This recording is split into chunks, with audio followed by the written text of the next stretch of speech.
রিডান্ডেন্সিজ আমরা কখনো কখনো ইংরেজি বাক্যের মধ্যে একই বা খুব কাছাকাছি অর্থের দুটি শব্দ ব্যবহার করি, যার মধ্যে একটি শব্দ ব্যবহার করার কোনো প্রয়োজন ছিল না। যদি এক্সাম্পল দিই তাহলে খুব সহজে স্পষ্ট হয়ে যাবে। আমি যদি বলি অ্যাডভান্স ফরওয়ার্ড, মানে the army advanced forward. Advance মানেই কিন্তু সামনের দিকে যাওয়া, অর্থাৎ অ্যাডভান্স ফরওয়ার্ড মানে হচ্ছে সামনের দিকে যাওয়া। এখানটাতে ফরওয়ার্ড কথাটা কিন্তু রিডান্ডেন্সি, অর্থাৎ না বললেও চলে এবং বরং বললে ভুল হয়ে যায়। অর্থাৎ আমাদেরকে বলতে হবে দ্য আর্মি অ্যাডভান্সড, ফরওয়ার্ড বললে ভুল হয়ে যাবে। একইভাবে প্রসিড ফরওয়ার্ড, এটাও কিন্তু ভুল, কারণ প্রসিড মানেই সামনের দিকে যাওয়া। দ্য মিটিং প্রসিডেড ফরওয়ার্ড না, কারণ প্রসিড মানেই সামনের দিকে এগিয়ে যাওয়া। অর্থাৎ এখানটাতে ফরওয়ার্ড কথাটি একটি রিডান্ডেন্সি।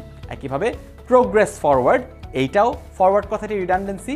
শুধুমাত্র প্রোগ্রেস মানেই কিন্তু সামনের দিকে উন্নতি করা, সামনের দিকে এগিয়ে যাওয়া। আরও কিছু রিডান্ডেন্সি নিয়ে যদি আমরা কথা বলি, রিটার্ন ব্যাক। রিটার্ন মানেই কিন্তু ফিরে আসা, রিটার্ন ব্যাক মানে হচ্ছে ফিরে আসা। অর্থাৎ এখানে ব্যাক কথাটি একটি রিডান্ডেন্সি, আমরা কখনো রিটার্ন ব্যাক বলবো না, আমরা শুধু রিটার্ন বলবো। একইভাবে রিভার্ট ব্যাক, রিভার্ট মানেই কিন্তু ফিরিয়ে দেয়া, রিভার্ট মানেই ফিরিয়ে দেয়া। এই ব্যাক দিয়ে ফিরিয়ে দেয়া, ব্যাক কথাটি রিডান্ডেন্সি হয়ে যায়। অনেক সময় আমরা এই কথাটা শুনেছি যে sufficient enough, this is sufficient enough. Sufficient মানেও যথেষ্ট, এনাফ মানেও যথেষ্ট। সাফিসিয়েন্ট এনাফ মানে হচ্ছে যথেষ্ট। এইখানটাতে একটু যথেষ্ট বেশি ব্যবহার করা হচ্ছে। আপনাকে হয় সাফিসিয়েন্ট কথাটি ব্যবহার করতে হবে অথবা এনাফ কথাটি ব্যবহার করতে হবে। এরপর আছে কম্পিট টুগেদার। কম্পিট মানেই হচ্ছে পরস্পরের সাথে প্রতিযোগিতা করা। এখানটাতে টুগেদার কথাটি আর ব্যবহার করবার প্রয়োজন নেই, টুগেদার কথাটি ব্যবহার করলে বরং ভুল হয়ে যাবে। তাই আমরা যদি বলি দ্য ব্রাদার্স ওয়ার কম্পিটিং, বা আমরা বলতে পারি the brothers were competing against each other, কিন্তু আমরা কখনোই বলবো না the brother were competing together, এটা আমরা কখনোই বলবো না। আরেকটা ইন্টারেস্টিং রিডান্ডেন্সি হচ্ছে একই বাক্যে রিজন এবং বিকজ ব্যবহার করা। ধরুন আমি যদি বলি the reason I left Dhaka is because I wanted to live in Chittagong. এই বাক্যে সমস্যাটা হচ্ছে রিজন মানেও কারণ এবং বিকজ মানেও কারণ। আমি বাক্যে দুইবার কারণ কথাটা ব্যবহার করছি। বাক্যটা হয় আমাকে রিজন দিয়ে গঠন করতে হবে অথবা বিকজ দিয়ে গঠন করতে হবে, যে কোনো একটা। যদি রিজন দিয়ে গঠন করি তাহলে আমি বলবো যে the reason I left Dhaka is I wanted to live in Chittagong. অথবা আমি যদি বিকজ দিয়ে বলতে চাই তাহলে আমাকে বলতে হবে I left Dhaka because I wanted to live in Chittagong. দুটো জায়গায় আমরা দেখতে পাচ্ছি যে আমরা এই যে কারণ কথাটি রয়েছে সেটিকে একবার ব্যবহার করব।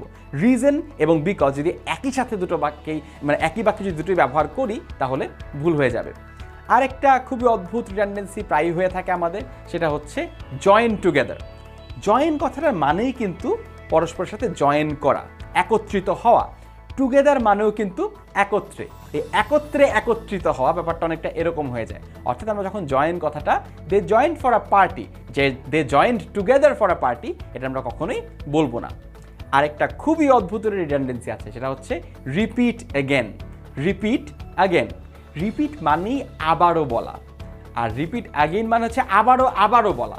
সেক্ষেত্রে আমরা এটা কিন্তু রিডান্ডেন্সি হয়ে যায়, কারণ সেটা রিপিট মানেই আবারও বলা হয়ে যাচ্ছে। বাট এটার একটা এক্সেপশন আছে।